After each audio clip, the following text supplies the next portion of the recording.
Hello princesses! Today I'm going to be talking about the Etude House Jellyfull Blur Balm in the Disney Tsum Tsum collection packaging. I picked this up because on Beauty Box Korea it was super cheap and it came in my shade.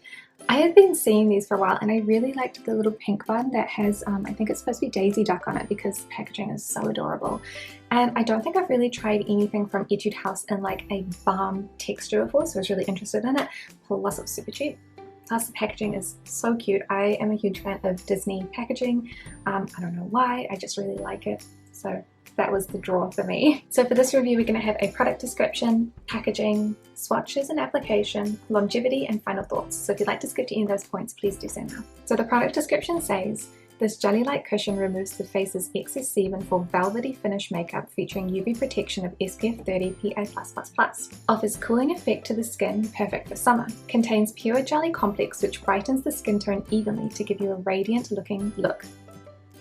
Comes with color correcting shades peach, lavender, green and skin colors for various skin tones. The packaging of this product is super cute. It comes in a really nice glossy red package that has a screw top and a picture of Mickey Mouse on the front because I have the shade Neutral Vanilla. Underneath the cap there is a cushion puff which works really well, and then a little divider to keep the product out of the way of the cushion puff because you don't want it to be sitting in there all the time. For the product itself, it has a thin mesh that is really bouncy. You press the mesh down to reach the product underneath, which is a balm-like consistency. It's not like watery, it's not like thin, it is very much like a mochi, like a very squishy pudding kind of thing, like a mousse in a way. I find the packaging a little bit difficult because I do feel like when I press the puff down like this, I pick up a very small amount of product, so if I'm doing like a tapping motion like this, and the product itself comes with the mesh print on it, and so when I put it on my face, if I just pat pat pat, I tend to get a mesh print on my face also. You can also kind of like pull and drag around, which gives you a better application on the puff, and that is the way that I prefer picking up the product itself. That was kind of like a learning experience. I also tried it with brushes and that was worse. Do not recommend using this with a brush. Cushion puff all the way. I picked mine up in the shade Neutral Vanilla, which is N19, and it's not a terrible shade for me. It is slightly dark, but it is a good tone at least, so I'm happy with the shade. So I'm going to apply the balm using the cushion puff that was provided, and you can either use kind of like a swiping motion or a patting motion to apply. I prefer the patting motion because I feel like, especially if I have a little bit of dry skin, which I do at the moment, the swiping kind of lifts the dry skin up a bit. So the patting is my preference. I do have to go back in quite a lot to pick up my product, and it kind of like squishes everywhere. So you can see like it's kind of migrating down towards the bottom at the moment. So you're like constantly moving the balm around, which, you know, it might just feel awkward to me because I haven't really used a product in this sort of form before, so I'm totally open to the idea that I'm doing it wrong. But it's a bit annoying at the end of the world though. Okay, so this is what a half face looks like. The colour is slightly off. It is slightly darker, but it's not bad at all. This is what it looks like without.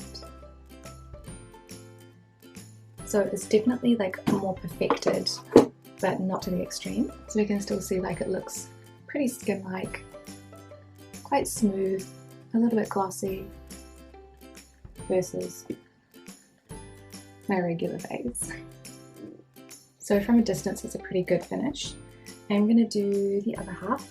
It does have a semi-sticky finish, so I am going to powder it. And I'm using the Skin Food Peach Cotton Powder. Yeah.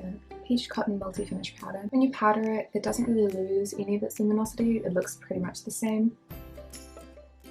Emphasizes the dry patch just ever so slightly though. So I am going to do the rest of the powder, of course, and then the rest of my makeup, and I will check in with you guys throughout the day. So here's how we are looking after 5 hours. I think that overall the foundation does look pretty good. There are a few little patches missing, and then there are like a few little drier spots that I can see. The forehead looks pretty good. It's not really oily, which is really nice, but you can see a little bit of like, the camera would focus.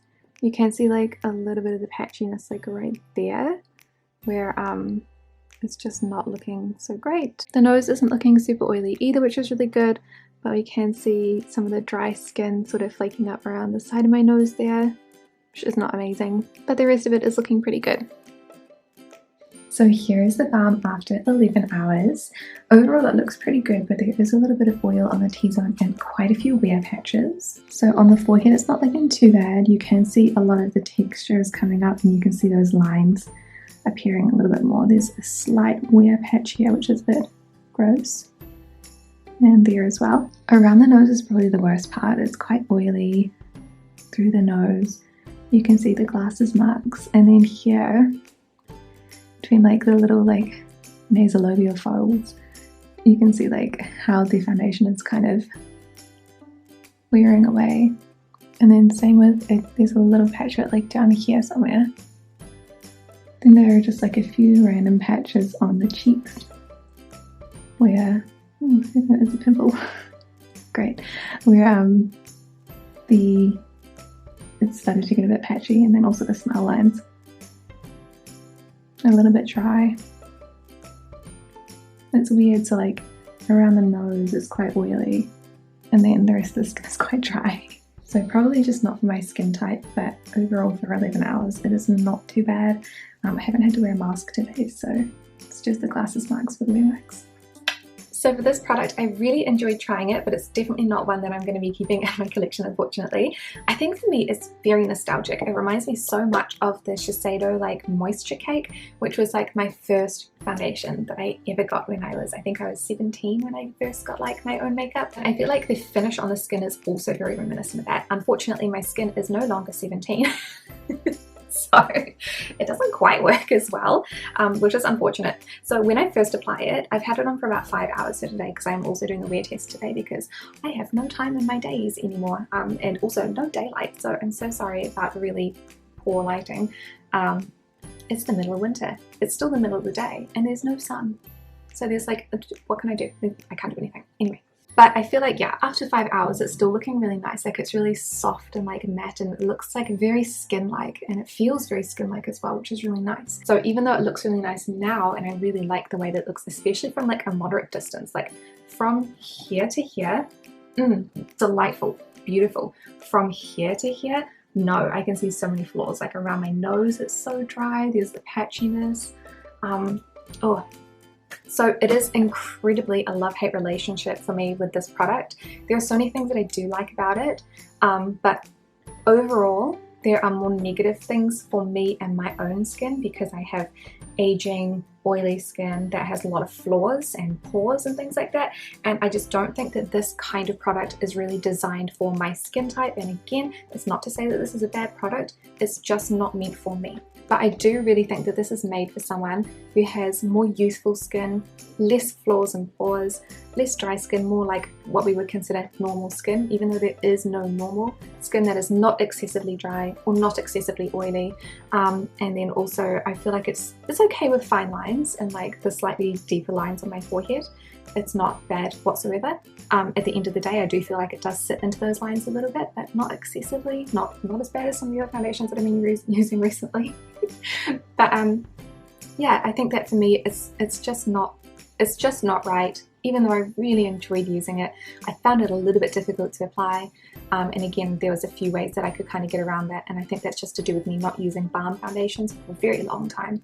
But I really enjoyed the nostalgia, I really enjoyed the packaging, I think it's so cute, and I really enjoyed my experience with it, even though it's not a product that's going to be staying in my collection. So thank you guys so much for watching this review, and I will see you in the next one. Bye!